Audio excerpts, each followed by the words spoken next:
Friends உங்கள் மலரக்கா தோசையில் மாவில் உப்பு போடுறோம்ல,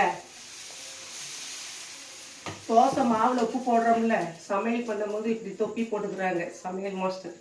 அதேமாதிரி தோசையில் மாவில் உப்பு போடும்போது அதே போல் ஒரு மனுஷனுக்கு கோபம் வரும்போது உப்பு மாதிரி எடுத்துக்கிடணும். கோபம் வரும்போது உப்பு மாதிரி லைட்டாக எடுத்துக்கிடணும்.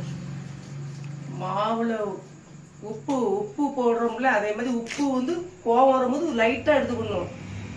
தகுதிக்கு குறைய உப்பு போட்டாலும் தகுதி இல்லாமல் போயிடுவோம், கூட எடுத்துக்கிட்டாலும் மதிப்பு இல்லாமல் போயிடுவோம். ஃப்ரெண்ட்ஸ் எப்படி நல்லா இருக்கா? தோசை மாவுக்கு அர்த்தம் கிடையாது, வேற அர்த்தம். கோவம் அதிகமாக வந்துச்சுன்னா குறைச்சிக்கிட்டோம்னா தகுதியோடு இருப்போம், அதிகமாயிட்டோம்னா தகுதி இல்லாமல் போயிடுவோம். அதுக்கு தான் தோசை மாவை வச்சு சொல்கிறேன்.